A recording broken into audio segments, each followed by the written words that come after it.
Salut tout le monde, c'est Marie, j'espère que vous allez bien. Je suis très contente de vous retrouver pour vous parler de mes lectures, de faire le bilan des lectures de l'année. Au moment où je tourne cette vidéo, on est fin août, donc je vous propose de vous parler de mes lectures donc de janvier à fin août. Pour les personnes qui me suivent, vous savez que j'ai commencé à lire régulièrement depuis janvier dernier. Ce que j'entends par lire régulièrement, c'est de lire quotidiennement pour le plaisir. Pendant que j'y pense, pour les personnes qui me suivent, je tiens à vous remercier, parce que je ne l'ai pas encore fait en fait. Donc je vous remercie beaucoup, ça me fait très très plaisir. Je suis vraiment très très contente de partager mes moments de lecture avec vous sur YouTube, donc voilà, je vous remercie. Pour les personnes qui ne me suivent pas et qui souhaitent le faire, allez-y, abonnez-vous, likez les vidéos et commentez-les. Ça me ferait très plaisir de vous lire et de pouvoir échanger avec vous. Vous pouvez aussi me suivre sur Instagram, donc Marie Dessinelli. Donc voilà, je ferme cette parenthèse là, j'arrête l'introduction parce qu'elle est déjà très très longue et je commence la vidéo.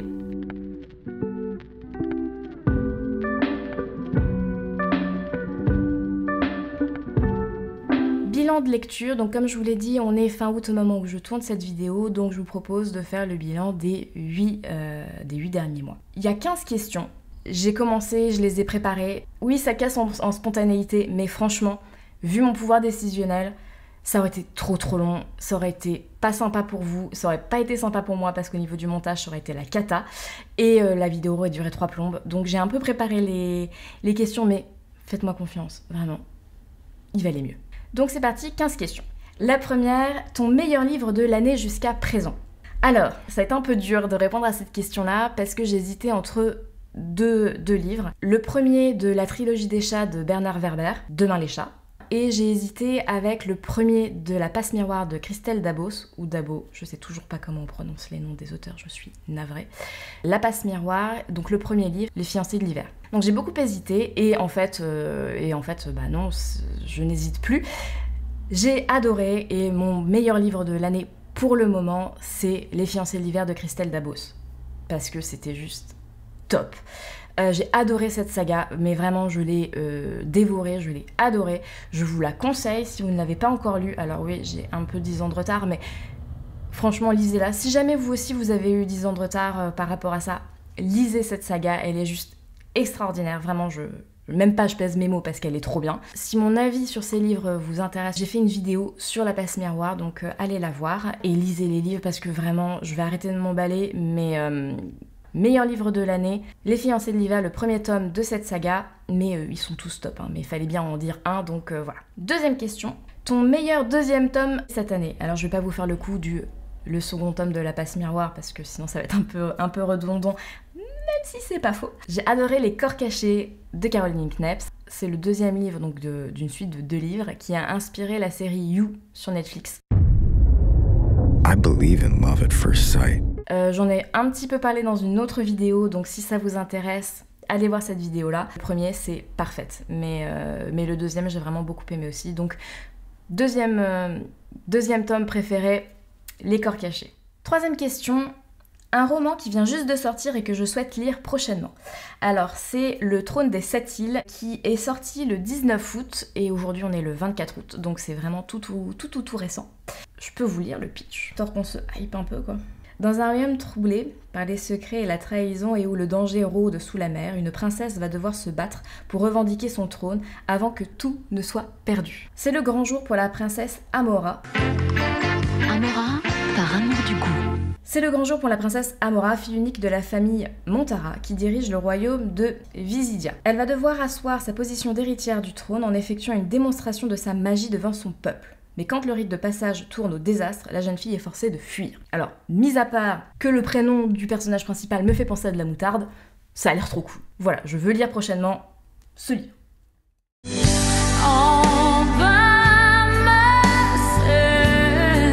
Cinquième question.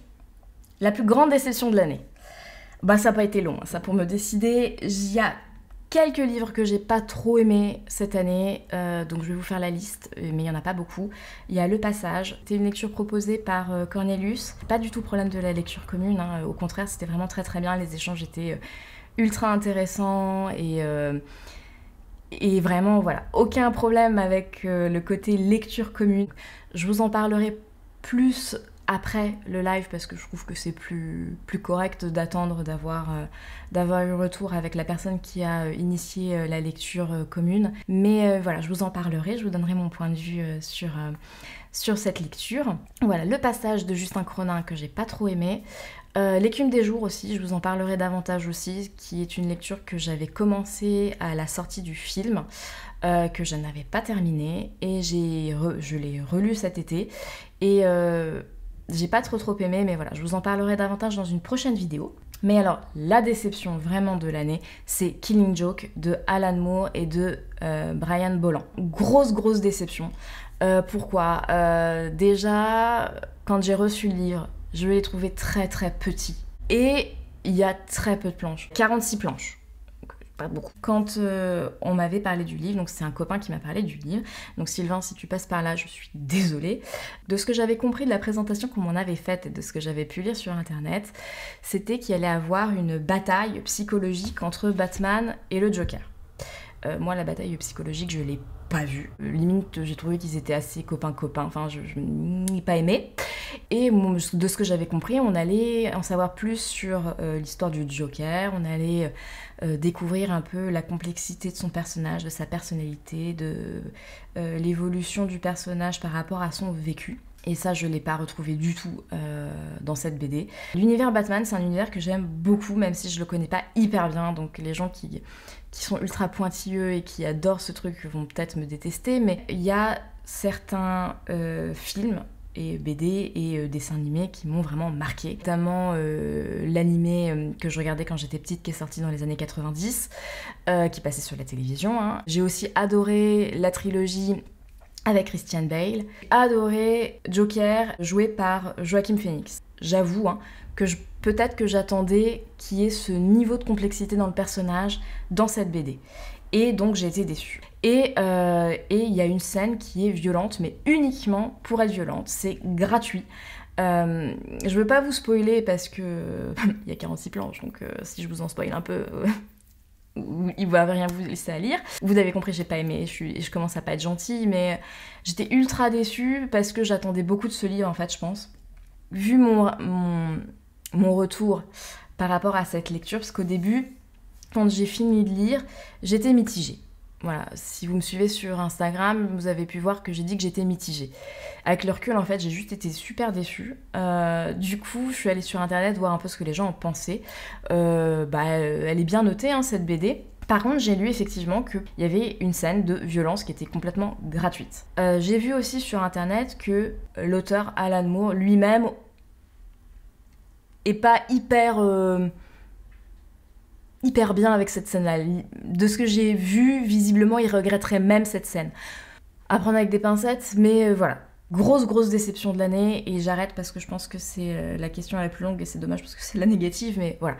De toute façon, je pense que je vous en parlerai plus tard, donc si ça vous intéresse, dites-moi, mais je pense que je parlerai de ça plus tard. 6e question, plus positive. La grande surprise de l'année. Alors, la grande surprise de l'année... J'ai du mal à répondre à cette question parce que j'ai hésité. Pour dire de façon plus générale, grande surprise de l'année, les romans fantastiques et les romans ados, jeunes adultes de façon générale. Comme je vous l'ai dit au début de vidéo, j'ai vraiment commencé à lire pour le plaisir cette année, et donc j'ai découvert des choses cette année. J'ai découvert les romans fantastiques, j'ai découvert les romances ados, et puis les romans ados, jeunes adultes cette année. Le fantastique, ça m'a pas surprise d'aimer le fantastique parce que j'ai toujours aimé ça dans les films, donc ça m'a pas surprise, mais vraiment, en fait j'adore ça, vraiment j'adore ça.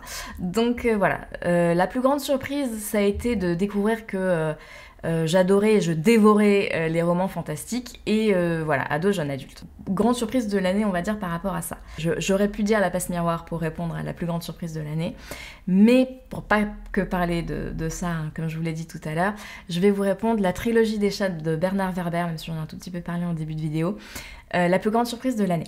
Alors en fait, Demain les chats, je l'avais acheté à sa sortie, donc il y a un petit moment maintenant, et parce que, en fait, très honnêtement, parce qu'il y avait un chat sur la couverture, et que j'ai 2 chats, et que, voilà, moi je suis très Je suis très cucu par rapport à ça. Vraiment, c'était pas du tout réfléchi comme achat. Et je l'avais pas lu. Et en fait, cette année, mes grands-parents, enfin les grands-parents de mon mari, m'ont offert le deuxième en fait. Et Sa Majesté des chats. Et donc je me suis dit, bah tiens, c'est l'occasion de lire le premier. Ils avaient dû voir dans ma bibliothèque que j'avais ce livre-là. Et donc je me suis dit, bah c'est cool, c'est l'occasion, je vais lire le premier et j'enchaînerai sur le deuxième. Et grande surprise, vraiment, j'ai adoré. D'ailleurs, j'ai lu le troisième dans la foulée, et j'ai même eu la BD dans la foulée, qui était aussi un cadeau de mes grands-parents par alliance. Je sais pas si on peut dire ça, enfin bref, vous avez compris. J'ai adoré, vraiment, pas parce que c'était un cadeau, mais à cause de l'histoire. Je fais une vidéo où je parle des 2 premiers, je ferai une vidéo où je parle de la trilogie des chats. C'est juste top, il y a de l'humour, il y a des réflexions philosophiques hyper cool, hyper chouettes, hyper intéressantes qui permettent de remettre plein de choses en question. J'ai adoré, grosse surprise, je pensais pas que ça allait avoir une portée aussi importante sur moi en termes de réflexion. Je vous conseille aussi cette trilogie, j'en parlerai davantage, mais voilà, la grosse surprise de l'année, c'est la trilogie des chats de Bernard Werber. 7ème question, nouvel auteur préféré, c'est une femme, c'est Christelle Dabos avec La Passe Miroir. On va pas se le cacher, j'ai adoré La Passe Miroir, j'ai adoré la façon dont c'était écrit, j'ai adoré les 4, donc bah voilà, je peux pas dire autre chose que Christelle Dabos ou Dabos, je ne sais toujours pas, faudrait peut-être que je me renseigne sur la façon de dire les noms des auteurs. Bref, c'est ma nouvelle autrice préférée. 8ème question, nouveau personnage préféré, Ophélie, de La Passe Miroir. Je suis désolée, parce que ça tourne clairement autour de La Passe Miroir, mais enfin, faut pas se mentir, j'ai adoré. Qui est le personnage principal de la saga, parce que elle est hyper forte, fragile, complexe, intelligente. J'ai adoré ce personnage, voilà. J'en dis pas plus, mais j'ai adoré ce personnage. Le plus beau roman que tu aies acheté cette année. Le livre le plus beau que j'ai acheté, c'est La vie invisible d'Adi Larue. Alors, je vous le montre parce que vraiment, le plus beau de l'année, mais je pense que c'est le plus beau tout court que j'ai acheté parce que vraiment. D'ailleurs, je voudrais juste petite parenthèse, les couvertures des livres en français, on en parle ou pas? Genre, ils sont tristes. Là, je vais en Allemagne et voilà, je flâne souvent dans les librairies. Quand je vois les couvertures en allemand, quand je vois les couvertures en anglais, ça donne envie, ils sont trop beaux. Et les livres en français, ils sont tout tristes. C'est voulu et c'est cherché en France de faire ça. Mais je trouve que c'est dommage en fait, parce que... Enfin moi, il y a des livres des fois où... C'est peut-être très superficiel, mais il y a peut-être des livres qui vont pas me faire envie juste parce que la couverture est moche, quoi. Donc voilà. Donc, plusieurs choses. Je trouve que les couvertures des livres en français sont pas ouf. Et c'est dommage. Après, bon, peut-être que je peux aussi dépasser ce stade superficiel de la couverture est belle. Bref. J'arrête cette parenthèse, mais je voulais partager cette observation avec vous. Le plus beau livre que j'ai acheté, donc c'est celui-ci. Je vais essayer de faire ça bien pour que vous puissiez le voir. Je vais tourner. Alors par contre, il coûte un peu cher. Je me suis fait plaisir, il coûte 17 €. Voilà. Et j'enlève parce que c'est très joli. Voilà, donc c'est clairement le plus... J'arrête de vous montrer ça, mais c'est clairement le plus beau livre que j'ai acheté, et je pense que c'est pas que de l'année. Voilà, qu'on se le dise. 10e question. Quels sont les romans que tu as absolument besoin de lire cette année? Cette question m'a fait rire. Je me suis dit, quand même, c'est un peu abusé de dire besoin, et en fait, après j'ai compris. Je me suis dit, ouais, non, en fait, si j'ai besoin de lire, en fait. Alors, des romans fantastiques, j'ai envie de vous dire. Je suis... à la fois fière et à la fois un peu honteuse de ce que je vais répondre. Donc ne vous formalisez pas et ne me tapez pas dessus. Je n'ai pas lu les Harry Potter. What? Enfin, j'ai commencé à lire les Harry Potter. Genre il y a pas longtemps, vous voyez où j'en suis. J'ai commencé les Harry Potter. Mais en anglais. Du coup, en fait, je suis fière de moi parce que c'est la première fois que je lis en anglais. Et en même temps, je suis un peu honteuse parce que j'ai quelques années de retard. Ouais, j'ai quelques années de retard. Après, c'est cool dans le sens où je découvre un truc qui est connu de tout le monde et je découvre avec innocence presque une saga extraordinaire. Donc, voilà, je suis à la fois fière et honteuse. C'est un sentiment mitigé, mais voilà. Les livres que je dois absolument lire cette année, dont j'ai besoin, donc c'est la saga Harry Potter et d'autres romans fantastiques, mais voilà, pour répondre, la saga Harry Potter. 11e question, le livre qui t'a fait pleurer. Il y en a eu plusieurs, parce que je pleure très facilement. Donc lequel choisir? J'ai choisi Ne m'oublie pas de Alix Garin, qui est un roman graphique absolument magnifique. Dans ce livre, on parle de la maladie d'Alzheimer, on parle de la relation qu'a Clémence avec sa grand-mère. Je vais pas vous lire l'arrière, si ça vous intéresse, vous pourrez voir, j'ai fait un petit résumé sur Instagram. Vous êtes obligés d'aller voir sur Instagram. Non, mais vous pouvez voir aussi sur Internet, et puis comme ça va pas durer non plus 1000 ans. Mais c'est un roman graphique qui est sublime dans son histoire, dans la façon dont c'est écrit, dans les graphismes. Je vous recommande cette BD parce qu'elle est hyper émouvante, hyper touchante. Alors, je pense avoir été particulièrement émue parce que la démence Alzheimer a touché mon grand-père qui est décédé il y a quelques années maintenant. Donc je pense que voilà, ça a été d'autant plus prenant pour moi. Mais c'est vraiment une BD que je conseille même même aux gens qui ne connaissent pas cette démence. Vraiment, je vous conseille cette lecture, elle est vraiment magnifique, très très émouvante, très très touchante. Elle aborde l'amour, elle aborde... Enfin, voilà, je vous conseille vraiment cette BD. Un livre qui m'a rendue heureuse, il y en a eu plusieurs aussi. Du coup, je vais vous dire à tous les garçons que j'ai aimé, donc qui est le premier livre d'une trilogie qui parle d'une adolescente qui s'appelle Lara Jane. J'en ai déjà parlé dans une vidéo, donc si ça vous intéresse, je vous invite à aller la regarder. Ces 3 livres ont inspiré des films sur Netflix que vous avez peut-être déjà vus. Un moment tout doux, sympa, pas prise de tête, voilà, j'ai un moment qui fait du bien, qui rend heureux, donc je vous conseille cette lecture. Moi perso, ça m'a rendue heureuse. 13e question, un livre qui t'a fait rire. Autant je pleure très facilement et je suis très très facilement émue, autant rire devant un film ou devant un livre, ça m'était pas encore arrivé. Mais alors, je me suis bidonnée, on va dire. Là, j'ai lu les 4 premiers. Donc c'est la chronique des Bridgerton. Et vraiment, il y a des moments qui m'ont fait rire. Parce que voilà, ça se passe à une époque complètement révolue, quoi. Et le rapport homme-femme avec la soumission de la femme à l'homme, mais dans tout, quoi. C'est complètement désuet.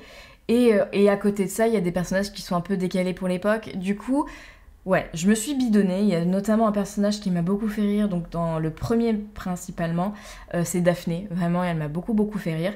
Donc voilà, un livre qui m'a fait rire, donc c'est La Chronique des Bridgerton. Après, j'ai ri à cause du côté décalé où des fois je me disais non mais c'est pas possible. C'était un peu de l'exaspération, mais du coup qui m'a fait rire nerveux. Je sais pas si ça voilà. Je sais pas si ça vous parle, si c'est clair pour vous, mais c'était des rires un peu verts, un peu non mais sans déconner, mais voilà, ça m'a fait pouffer de rire. Et voilà. 14e question. Ça fait un peu longtemps que je parle, du coup ça sort pas tout à fait dans le bon sens. Le nombre de livres que j'ai lus jusqu'à présent. Donc, comme je vous l'ai dit, je vous parle donc de janvier à fin août, mais je compte pas le Harry Potter parce que je viens de débuter, donc ça compte pas, quoi. Donc, pour l'instant, j'ai lu 41 livres. Écoutez, moi c'est un chiffre qui me fait pas rougir, alors peut-être que pour vous c'est un tout petit nombre, pardon. Mais voilà, je suis très contente d'avoir lu tous ces livres-là parce que, comme je vous le disais, en fait, avant janvier, en fait, c'était 0 parce que c'était que pour les cours ou les formations, donc ça compte pas vraiment. Donc voilà, c'est un chiffre dont je suis assez fière. Donc 14, ça sort pas dans le bon sens. 41 livres lus jusqu'à présent. Et la 15e question, donc c'est le ratio de livres écrits par des femmes versus le ratio de livres écrits par des hommes. Non, ça c'est pas... Nombre de livres écrits par des femmes versus nombre de livres écrits par des hommes. Le nombre de livres écrits par des femmes, 24, 17 écrits par des hommes. Je suis désolée messieurs, mais j'ai lu beaucoup plus de livres écrits par des femmes. Mais écoutez, avant il y avait très peu de femmes qui étaient reconnues, donc j'ai envie de vous dire, c'est pas grave, c'est l'inverse, ça rééquilibre un peu. Voilà pour mon bilan, pas trop de déceptions, voilà, 3 dont une grosse, et sinon c'est que des livres que j'ai aimés, et un grand nombre que j'ai adoré. Très contente de ce bilan, je suis très contente de l'avoir fait. C'est le premier, j'espère, de nombreux bilans, on va dire.